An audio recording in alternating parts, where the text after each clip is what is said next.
नमस्कार, future express में आप सभी का स्वागत है। मैं हूं सुमित और हफ्ते का पहला कारोबारी सत्र और भारतीय बाजारों में थोड़ा सा प्रेशर है। आज इंट्राडे में इनफैक्ट निफ्टी ने 19,500 के लेवल्स को भी तोड़ा था, लेकिन अभी 19,500 के ऊपर ही कामकाज और एक रेंज के अंदर ही इंडिसेस ट्रेड कर रहा है। वो इंट्राडे लोज हिट करने के बाद एक सीमित दायरे के अंदर ही निफ्टी बैंक कामकाज करता हुआ दिखाई पड़ रहा है। थोड़ा बहुत पुल बैक आया है आईटी में, मिड कैप में, स्मॉल कैप में, लेकिन अदरवाइज निफ्टी बैंक भी लोअर लेवल से हल्के रिस्पाइट के बाद रेंज के अंदर ही कामकाज करते हुए दिखाई पड़ रहे हैं। Mid cap index out perform कर रहा है, फ्लैट टू पॉजिटिव टू उनके साथ ये ट्रेड करता हुआ। Small cap index day high के आसपास कामकाज करता हुआ दिखाई पड़ रहा है, 12,995 का स्तर है। और ओवरऑल सिचुएशन भी जो शुरुआत में कहीं ज़्यादा खराब थी वो कम खराब है। रफली 1400 शेयर हैं जो कि बढ़ने वाले हैं और 15 साढ़े 15 शेयर जो कि गिरने वाले अभी एज वी स्पीक कामकाज होते हुए दिखाई पड़ रहे हैं। इसके अलावा की कंट्रीब्यूटर में आज आपको एचयूएल दिखाई पड़ेगा, एचसीएल टेक, एशियन पेंट्स और टाइटन, ये कुछ ऐसे नाम जहां पर खरीदारी देखने को मिल रही है। HDFC bank, Reliance, ICICI bank और मारुति, ये चारों के चारों हैवी वेट्स जो कि मार्केट को नीचे की तरफ धकेल रहे हैं, फिर प्रेशर दे रहे हैं। एक बार आईटी का चार्ट और लेकर आएगी, वहां पर ज़्यादा क्लियर सिचुएशन होगी। मेजर कंट्रीब्यूशन के तौर पे आईटी में हालांकि है लाल निशान, लेकिन लोअर लेवल से एक अच्छी रिकवरी आई है और जो ज़्यादा आउट परफॉर्मेंस है वो आईटी स्टॉक्स के अंदर ही आते हुए दिखाई पड़ रही है। Tech Mahindra, HCL, Infosys, TCS, यहाँ पर थोड़ा लोअर लेवल से रिकवरी आते हुए दिखाई पड़ रही है। शिल्पा राउत आज हमारी मेहमान है, जिनसे हम बातचीत करेंगे मार्केट्स को लेकर। शिल्पा जी से बातचीत करेंगे इंडिविजुअल ट्रेड्स के ऊपर भी, सस्ते ऑप्शन के ऊपर भी, और साथ साथ कैसी रणनीति और मार्केट्स को फॉलो कर रही हैं उस पर भी हम बातचीत करेंगे। लेकिन शिल्पा, हमसे बातचीत करने से पहले कुछ ऑप्शंस के नंबर आपकी स्क्रीन पर हैं, जिसमें 19,500, क्योंकि इंडेक्स ने आज इंट्राडे में एक डिप दिया था 19,500 के नीचे, लेकिन वहीं पर ही होवर कर रहा है, तो 19,500 के आसपास ही major call writing, major put writing है। 19,600 पे कॉल राइटर्स है, 19,700 पे कॉल राइटिंग है, लेकिन 19,400, 19,300 के आसपास एक अच्छी खासी पुट राइटिंग भी दिखाई पड़ेगी। लेकिन 19,500 क्रूशियल जोन है कि मार्केट उसी के आसपास ही सो फार कामकाज करता हुआ दिखाई पड़ रहा है। निफ्टी बैंक लेकर आई कि आज वहां पर भी वीकनेस है, तो 44,400, 500, 600 यहाँ पर मेजर कॉल राइटर, 44,400, 44,300, 44,000 के जोन्स में आपको सबसे ज़्यादा पुट राइटिंग दिखाई पड़ेगी। स्पेशली 44,300 के आसपास कहीं ज़्यादा पुट राइटिंग देखने को मिलेगी। सेंटिमेंट थोड़ा सा बियरिश साइड पर, क्योंकि ब्रॉडर मार्केट्स अभी बिकवाली में ही है और डिक्लाइन ज़्यादा एडवांस के कंपैरिजन में। तो 62 लॉन्ग है और करीब 14 में शॉर्ट कवरिंग है, 98 शॉर्ट है और 12 अनवाइंडिंग में आपको दिखाई पड़ेंगे। कहाँ पर लॉन्ग, कहाँ पर शॉर्ट कवरिंग, वो आप स्क्रीन पर देखेंगे। एक बारी लॉन्ग बिल्डअप में महानगर गैस दिखाई पड़ेगा, वेदांता है, बिरला सॉफ्ट है, इंद्रप्रस्थ गैस लिमिटेड है, एलआईसी हाउसिंग फाइनेंस है, जहां पर खरीदारी है 2.5 से लेकर 8.5% तक का उछाल है। और शॉर्ट कवरिंग में आपको federal bank, Indigo, Voltas, Cholamandalam, ये कुछ ऐसे नाम जो कि 1.5 से लेकर 2.5% की तेजी के साथ कामकाज करते हुए दिखाई पड़ेंगे। अनवाइंडिंग कहां पर है और नए शॉर्ट्स बिल्डअप कहां पर देखने को मिल रहे हैं, उसमें शॉर्ट बिल्डअप है आइशर मोटर में 4% के आसपास का डिक्लाइन है, स्कॉट्स कुबोटा 3.5% नीचे, सेल और मारुति कुछ और ऐसे नाम जो कि 2.5% से 3.25% नीचे हैं। इसके अलावा अनवाइंडिंग है ओएनजीसी में, एमसीएक्स में, बलरामपुर चीनी में और मन्नापुरम फाइनेंस में, जो कि करीब 1.5% के आसपास की डिक्लाइन के साथ सो फार कामकाज करते हुए दिखाई पड़ रहे हैं। तो ये कुछ मार्केट का सेटअप है। हम शिल्पा मैम से भी बातचीत करेंगे, लेकिन आज की सबसे बड़ा जो कॉर्पोरेट डेवलपमेंट है वो है वेदांता को लेकर, जहां पर शुक्रवार की शाम को अपडेट आया था कि वेदांता अपने कारोबार को रिस्ट्रक्चरिंग कर रहा है और करीब 6 सेगमेंट में बांटने की तैयारी कर रहा है। क्या है पूरी ये स्कीम, क्या इसका इम्पैक्ट होगा, क्या इम्प्लीकेशन है शेयर होल्डर्स के लिए, इन सब पर बातचीत कर लेते हैं। हर्षदा हमारे साथ मौजूद भी हैं। तो हर्षदा, क्या डिटेल पूरी डील की, किस तरह का इम्पैक्ट शेयर होल्डर्स पर, कैसे से समझे? एक बार फिर बड़ी रिस्ट्रक्चरिंग वेदांत में आती हुई दिखाई देगी, जहां पर कंपनी ने ऐलान कर दिया है कि अपने कारोबार को 6 इकाइयों में बांटने वाले हैं। अब कंपनी का मानना है कि इस बदलाव के बाद हर यूनिट अपनी कोर कॉम्पिटेंसी पर फोकस करेगी। अब शेयर धारकों को क्या मिलेगा? वेदांत का अगर आपके पास एक शेयर है तो इसके बदले में आपके हाथ नई इकाइयों के अलग अलग 5 शेयर मिलने वाले हैं, यानी कि हर इकाई का एक शेयर आपके हाथ लगता हुआ दिखाई देगा। अब देखिए कंपनी के हाथ किस तरह से बिजनेस बांटा गया है। जो वेदांत का कारोबार है उसमें हिंदुस्तान जिंक आएगा, फिर aluminium, base metal, oil and gas, power और स्टील, ये अलग अलग करके रखे गए हैं। यहाँ पर आपने ये समझना है कि किस कंपनी में क्या बिजनेस अब शिफ्ट होता हुआ दिखाई देगा और उस लिहाज से आप तय कर पाएंगे कि बिजनेस कैसे ग्रो होता दिख रहा है। वेदांत के कारोबार पर नजर डाले तो यहाँ पर लिस्टेड कंपनी हिंदुस्तान जिंक वेदांत का हिस्सा बनती हुई दिखाई देगी। फिर आगे चलकर सेमीकंडक्टर कारोबार आएगा। इसके अलावा कंपनी का डिस्प्ले बिजनेस और स्टेनलेस स्टील बिजनेस वेदांत का हिस्सा रहेंगे। एल्यूमिनियम बिजनेस में अगर आप ध्यान दें तो कंपनी का एल्यूमिनियम कारोबार और इसमें बैल्को का 51% हिस्सा भी गिना जाएगा। बेस मेटल्स में कंपनी की डाउनस्ट्रीम कॉपर बिजनेसेस के साथ साथ इनका अंतरराष्ट्रीय जिंक का कारोबार रहेगा। वहीं वेदांत अगर ऑयल एंड गैस कारोबार में देखें तो एक्वायर्ड केन इंडिया इस बिजनेस का बड़ा हिस्सा रहेगी। दूसरी तरफ स्टील बिजनेस में कंपनी के सारे आयरन और एसिड्स के साथ साथ कंपनी की लाइबेरिया वाले एसिड्स और ईपीएल स्टील, ईएसएल स्टील भी इसका हिस्सा बनने वाली है। पावर की जो इकाई रहेगी कंपनी के सारे कैप्टिव पावर एसिड्स उसमें ट्रांसफर किए जाएंगे। अनुमान यही है कि 2026 तक यानी कि FY25 तक ये पूरी प्रक्रिया पूरी होगी। लेकिन business wise Hindustan zinc FY23 में सबसे ज्यादा योगदान इसी कंपनी में दे रही थी। उसके बाद बाकी बड़ा हिस्सा ऑयल एंड गैस कारोबार से आ रहा था और फिर एल्यूमिनियम बिजनेस का भी कारोबार करीब 16% के करीब था। अगर आप देखें कि रेवेन्यू कंट्रीब्यूशन कैसा रहा है FY23 में, तो रेवेन्यू कंट्रीब्यूशन के लिहाज से सबसे ज्यादा कंट्रीब्यूशन एल्यूमिनियम बिजनेस का आया, फिर वेदांत के बाकी बिजनेसेस जिसमें आप हिंदुस्तान जिंक भी जोड़ेंगे और उसके बाद बेस मेटल्स और बाकी कंपनियों का कंट्रीब्यूशन रहा है। लेकिन इस कॉर्पोरेट रिस्ट्रक्चरिंग का क्या फायदा रहेगा? कंपनी कहती है उसका पूरा कॉर्पोरेट स्ट्रक्चर और सरल होगा।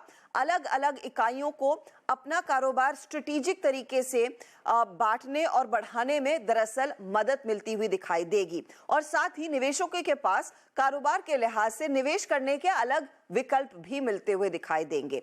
अब वेदांत ग्रुप को उम्मीद है कि इस पूरी प्रक्रिया के बाद कंपनी बड़े पैमाने पर अपने एसेट्स की वैल्यू अनलॉकिंग करती हुई दिखाई देगी। यही नहीं, अगर जरूरत पड़ी तो कंपनी आगे जाकर एक स्ट्रेटेजिक निवेशक भी आसानी से ला पाएगी और जानकार मानते हैं कि इस डीमर्जर एक टैक्स एफिशिएंट डीमर्जर रहेगा। लेकिन सवाल यही है कि बड़े कर्ज को कंपनी कैसे राइट ऑफ करेगी। कंपनी यानी कि वेदांत रिसोर्सेज की बुक्स पर $6.8 बिलियन का अब तक डेट है, जिसे इन्हें अगले 6 महीने और 1 साल में चुकाना है।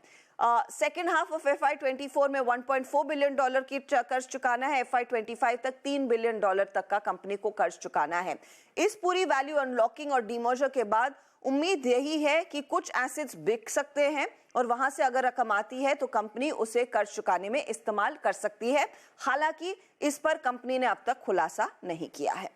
तो पूरी डिटेल, किस तरह का डीमर्जर, क्या मिलेगा शेयर होल्डर्स को, कैसा कंपनी ने इसको माना है और आगे चल के डेट का स्ट्रक्चर कैसा रहने वाला है, इस तमाम डिटेल आपको हर्षदा समझा रहे थे। बहुत बहुत शुक्रिया हर्षदा हमारे साथ मौजूद रहने के लिए और ये पूरी डिटेल पर हमसे चर्चा करने के लिए। शिल्पा मैम नमस्कार, स्वागत है कार्यक्रम में। आपसे वेदांता पर तो हम बातचीत करेंगे ही, लेकिन पहले मार्केट्स पे एक बार अपना टेक दीजिए आप, क्योंकि बाजार अभी डे लो पर भी नहीं है और डे लो से अच्छा कोई पुल बैक भी नहीं है, तो एक रेंज के अंदर ही कामकाज कर रहा है पिछले एक घंटे के दौरान।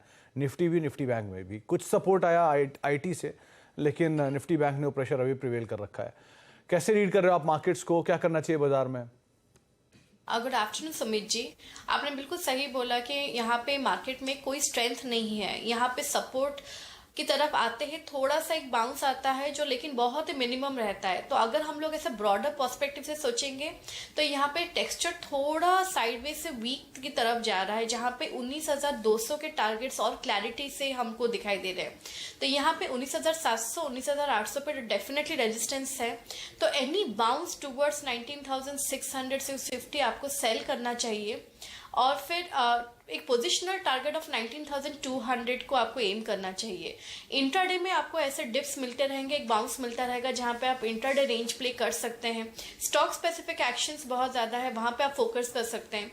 लेकिन अगर इंडाइसेस की बात करूं तो निफ्टी में 19,200 के टारगेट्स और वैसे ही बैंक निफ्टी में रेजिस्टेंस 44,700 और 800 के बीच में बहुत स्ट्रांग है। तो जब तक हम लोग उसको डिसाइसिवली क्रॉस नहीं करते हैं तब तक एक टेक्सचर वीक की तरफ रहेगा, जहां पे 43,500 के भी लेवल्स आते हुए मिलेंगे। 43,500 के लेवल्स देखने को मिल सकते हैं निफ्टी बैंक के अंदर, लेकिन ऊपर 44,700 44,800 जब तक ब्रीच नहीं करता तब तक, अगर वहां ब्रीच हो जाता तो सिचुएशन कुछ और होगी।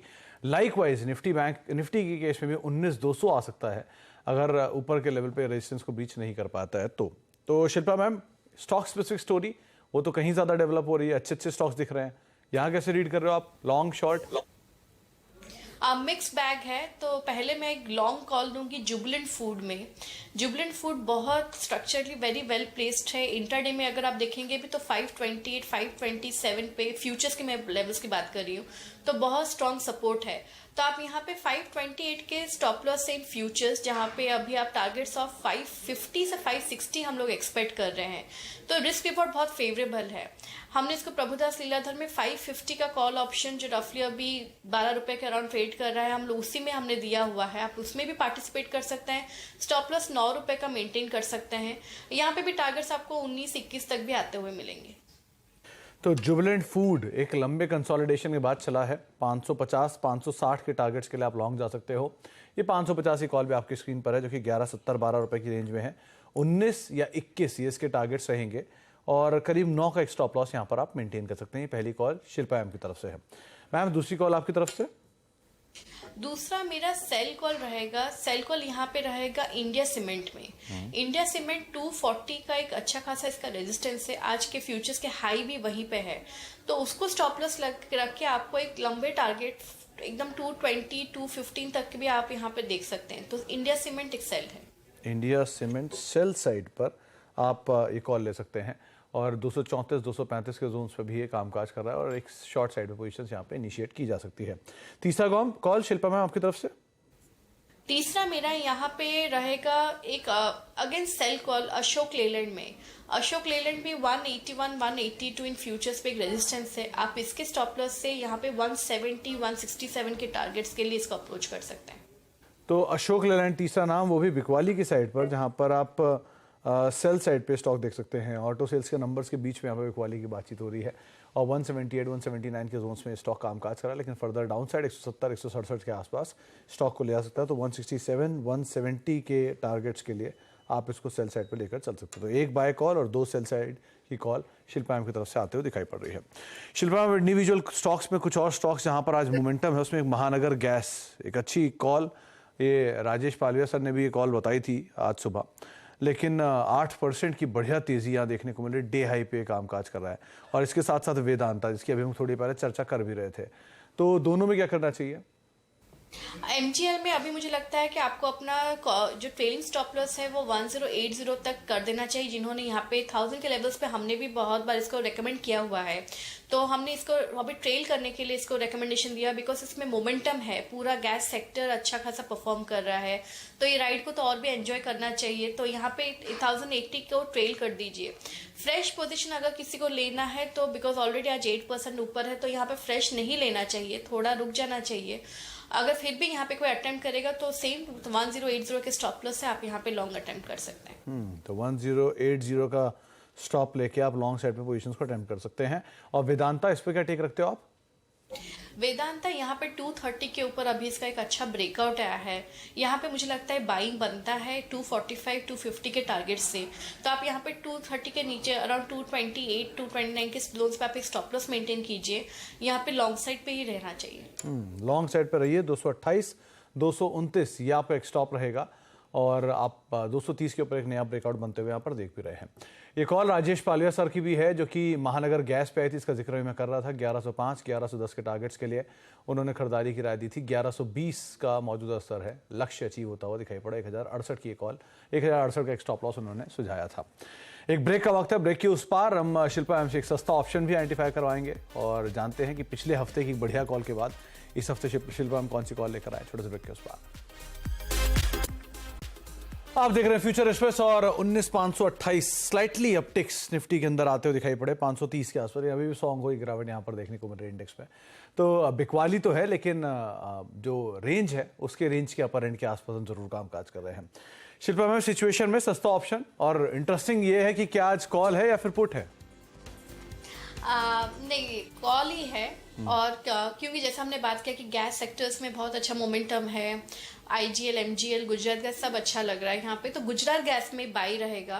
गुजरात गैस अप्रोच कर रहा है 460 जोन्स के लिए तरफ अभी, और काफ़ी कंसोलिडेट किया है आफ्टर दैट फॉल।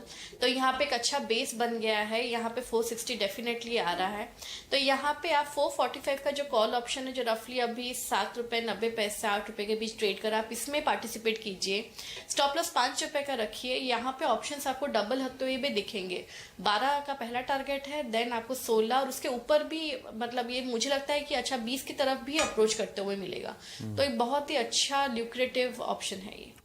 तो गुजरात गैस 445 की कॉल 8 रुपए के आसपास 7 रुपए के आसपास ये कामकाज कर रही है, 7.90 के आसपास ये कामकाज कर रही है। 12 पहला टारगेट है, दुगना होना यानी कि 16 रुपए दूसरा टारगेट है और 20 अल्टीमेटली टारगेट आ सकता है।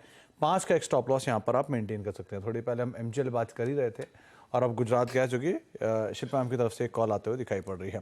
शिल्पा मैम, एक नाम है आइशर मोटर आज और एस्कॉर्ट्स भी रादर, दोनों में अच्छे ओआई एडिशन के साथ हैवी सेल ऑफ है। सेल्स के नंबर्स का इम्पैक्ट तो है ही, लेकिन अदरवाइज ये प्रेशर कहाँ तक प्रिवेल होता हुआ देख रहे हैं आप? यहाँ पे अगर हम लोग देखेंगे तो 3300 पे एक अच्छा भी सपोर्ट है। तो आई डोंट सी कि यहाँ पे ज़्यादा भी डाउनसाइड है। और यहाँ पे एक मेरे हिसाब से कॉन्ट्रा व्यू है। आई एम होपिंग कि यहाँ पे आपको 3300 के स्टॉप लॉस से आप एक फ्रेश अटेम्प्ट ले सकते हैं। वापस 3500 आपको आते हुए मिलेगा। थोड़ा रिस्की बैट है, लेकिन मुझे ज़्यादा conviction on the buy side अभी है than on the sell side. Buy side का कन्विक्शन ज़्यादा है। 3300 का स्टॉप लॉस है, तो आप अगर शॉर्ट हो तो आप कवर कर सकते हो, वरना लॉन्ग जाना चाहते हो तो यहाँ पर शिल्पा मैम कॉन्ट्रा कॉल लेने की बाय कर रही हैं। बहुत बहुत शुक्रिया मैम हमारे साथ मौजूद रहने के लिए और बातचीत करने के लिए, मार्केट्स पर सभी शेयरों पर अपनी राय रणनीति साफ रखने के लिए। तो आप लॉन्ग जाएंगे जुबिलेंट फूड पर, शॉर्ट जाएंगे इंडिया सीमेंट अशोक लेलैंड पर, और सस्ते ऑप्शन तौर पर गुजरात गैस की 445 की कॉल है जिसके ऊपर आप नजर बना के रख सकते हैं। इसी के साथ अब फ्यूचर एक्सप्रेस को समेटेंगे। एक ब्रेक का वक्त है और ब्रेक के उस पार आशीष वर्मा आपके साथ मौजूद रहेंगे। सास बहू और सेंसेक्स लेके।